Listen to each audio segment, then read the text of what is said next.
Hello student, good morning. कैसे हो आप सभी? आशा करता हूँ आप सभी अच्छे होंगे। तो आज फिर लेकर आए हैं आपके लिए 15 इम्पोर्टेंट क्वेश्चन। साथ ही दोस्तों, आपको सूचना मिल गई होगी कि 7 तारीख को उत्तराखंड पुलिस कांस्टेबल का नोटिफिकेशन आने वाला है और जिसका पेपर दिसंबर में होने वाला है। तो आपके पास लगभग आप 2 महीने के आसपास रह चुका है। तो जिन बच्चों की भी तैयारी अच्छी नहीं हो पाई है तो वो अपनी तैयारी अच्छे से कर लें, क्योंकि अभी भी समय है कि आप एग्ज़ाम अच्छे से निकाल सकते हैं। तो इसी के साथ हम अपना वीडियो स्टार्ट करते हैं। पहला क्वेश्चन है हमारे सामने। उत्तराखंड राज्य के प्रथम महाधिवक्ता कौन थे? ऑप्शन ए मेहरबान सिंह नेगी, बी अशोकान शरण, सी प्रकाश पंत, डी हरबंस कपूर। तो आपको बताना है कि उत्तराखंड राज्य के प्रथम महाधिवक्ता कौन थे। तो इसका जो राइट आंसर हो जाएगा वो ऑप्शन ए मेहरबान सिंह नेगी। भारत उत्तराखंड के कौन थे? प्रथम महाधिवक्ता। साथ ही हम देख लेते हैं जो महाधिवक्ता है, इस पद का उल्लेख संविधान में कहाँ है? तो इसका उल्लेख किया गया है अनुच्छेद 165 में। जिसमें अनुच्छेद 165 में इसका उल्लेख किया गया है। और महाधिवक्ता की जो नियुक्ति करते हैं वो करते हैं कौन? राज्यपाल। राज्यपाल क्या करते हैं? नियुक्ति करते हैं महाधिवक्ता की। और जो महाधिवक्ता होता है वो राज्य विधानसभा के बैठक में, इसमें राज्य की विधानसभा में बैठक ले सकता है और किसी भी टॉपिक पे चर्चा कर सकता है। लेकिन क्या है, वो मतदान डालने का उसको अधिकार नहीं है। किसका अधिकार नहीं है? मतदान का अधिकार नहीं है महाधिवक्ता को। तो ये जानकारी थी महाधिवक्ता के बारे में। बढ़ते अगले क्वेश्चन की ओर। दूसरा क्वेश्चन, राज्य विधानसभा की बैठक के संचालन के लिए कितने सदस्यों की आवश्यकता होती है? दरअसल दोस्तों, जो राज्य विधानसभा की जो सत्र चलता है तो सत्र में क्या होता है? बैठक होती है। तो उसमें बैठक संचालन के लिए कितने सदस्य की आवश्यकता होती है? तो आपके सामने ऑप्शन है ए 1/10, बी 1/6, सी 1/15, डी 1/20।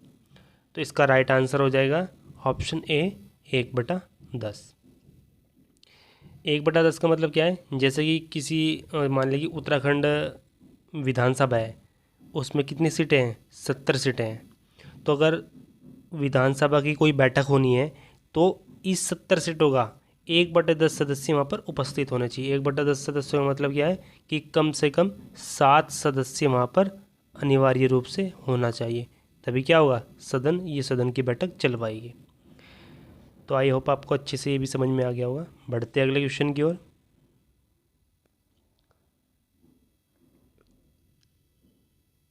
तीसरा क्वेश्चन, गवारखा गुफा उत्तराखंड के किस स्थान पर स्थित है?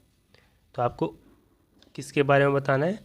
गवारखा गुफा। तो ये बताना है किस स्थान पर है।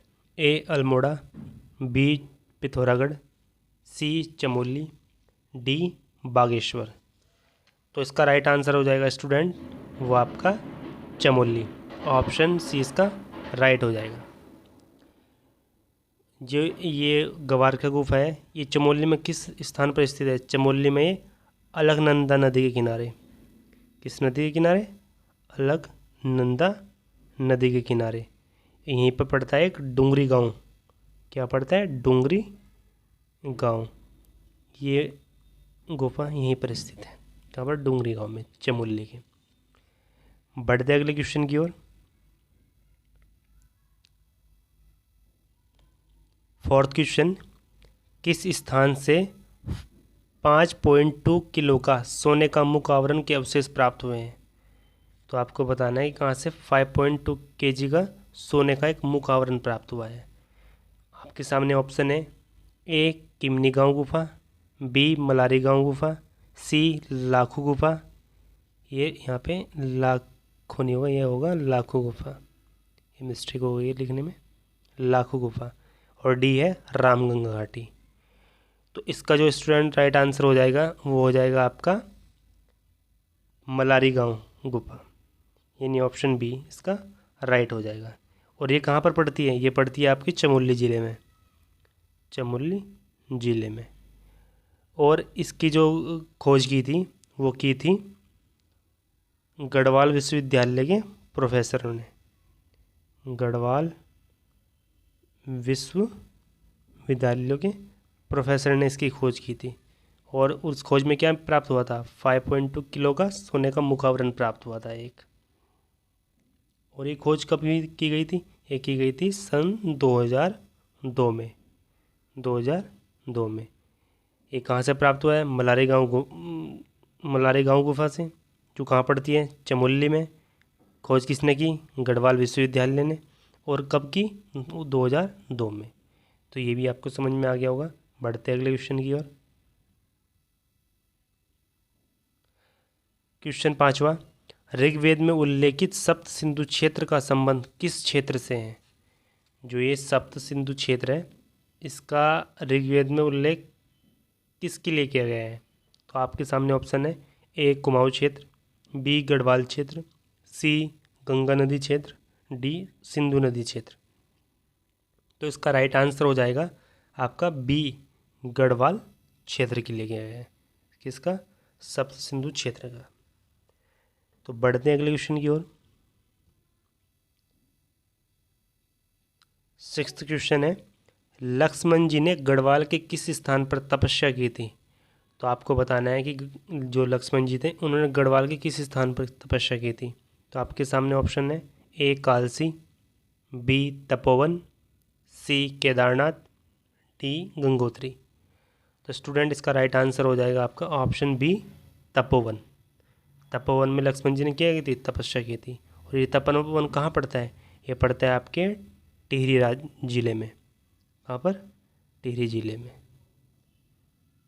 तो ये भी आपका क्वेश्चन हो गया। बढ़ते अगले क्वेश्चन की ओर। 7वां क्वेश्चन, बेनीनाग या बीनाग मंदिर का संबंध किस जनजाति के लोगों से है? तो आपको बताना है कि जो बेनीनाग या बीनाग मंदिर है उसका संबंध किस जनजाति के लोगों से है। ए किरात जाति, बी गंधर्व जाति, सी नाग जाति, या डी किन्नर जाति। तो इसका जो राइट आंसर हो जाएगा वो हो जाएगा आपका ऑप्शन सी नाग जाति। इसका संबंध है नाग जाति से। और ये मंदिर कहाँ पर स्थित है? ये है आपके उत्तराखंड के पिथौरागढ़ में। कहाँ पर? पिथौरागढ़ जिले में। पिथौरागढ़ जिले में ये मंदिर पड़ता है। बढ़ते हैं नेक्स्ट क्वेश्चन की ओर। 8वां क्वेश्चन, कालसी अभिलेख का संबंध किस शासक से है?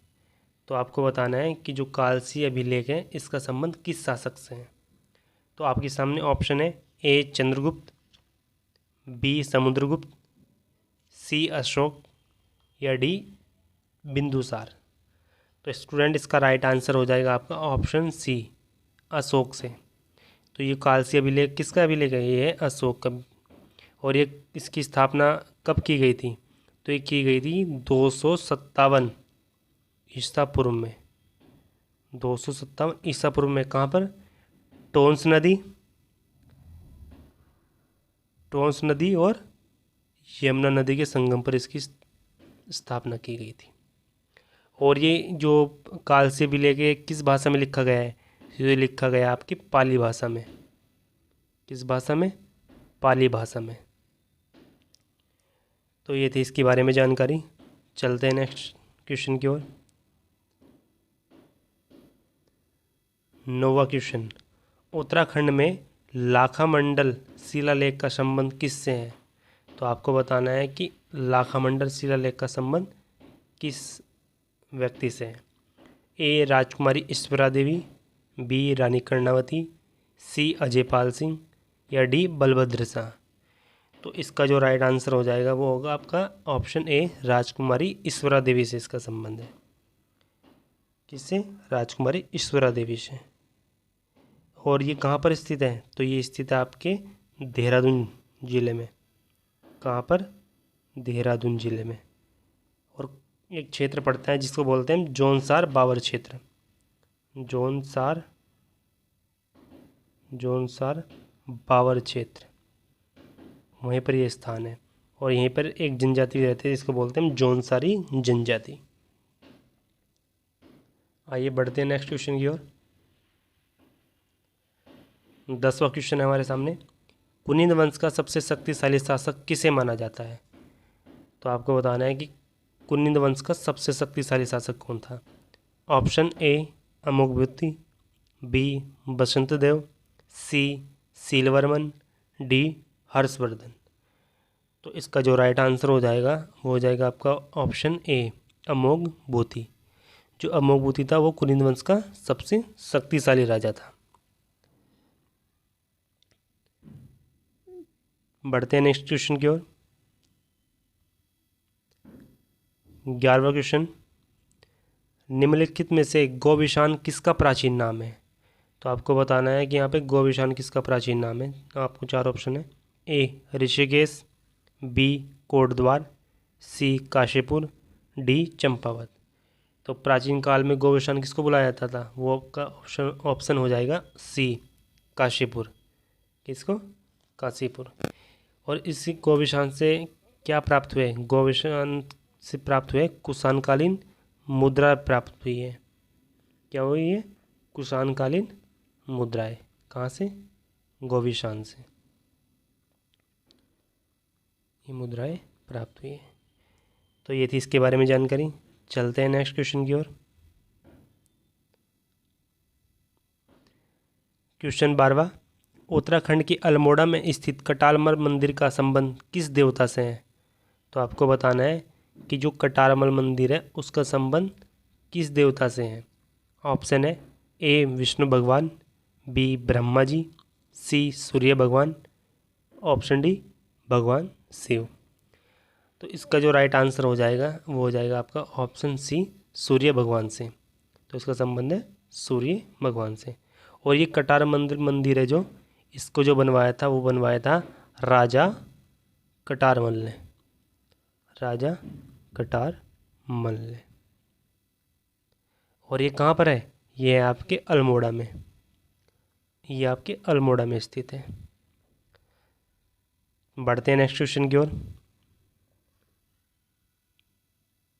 13वां क्वेश्चन। हर्षचरित किसकी रचना है? तो आपको बताना है कि हर्षचरित जो रचना है वो किस व्यक्ति की है। ए बाणभट्ट, बी कालिदास, सी पाणिनि, डी चाणक्य। तो इसका जो राइट आंसर हो जाएगा आपका वो हो जाएगा ऑप्शन ए बाणभट्ट। बढ़ते अगले क्वेश्चन की ओर। 14वां क्वेश्चन। उत्तराखंड के किस वंश को प्रथम ऐतिहासिक राजवंश माना जाता है? तो आपको बताना है कि प्रथम ऐतिहासिक राजवंश किसको माना जाता है।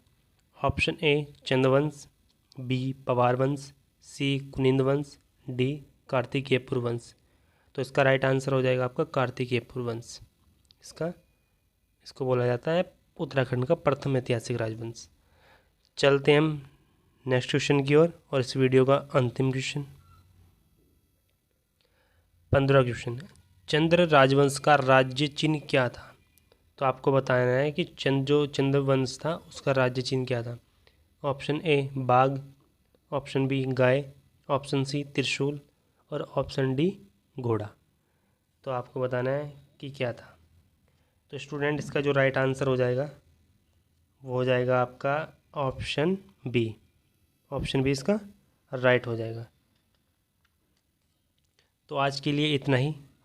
और आप कमेंट करके बताइए कि आपके इसमें से 15 में से कितने क्वेश्चन सही हुए हैं। तो प्लीज़ चैनल को लाइक कीजिए, सब्सक्राइब कीजिए और शेयर कीजिए। मिलते हैं नेक्स्ट वीडियो में। तब तक के लिए जय हिंद।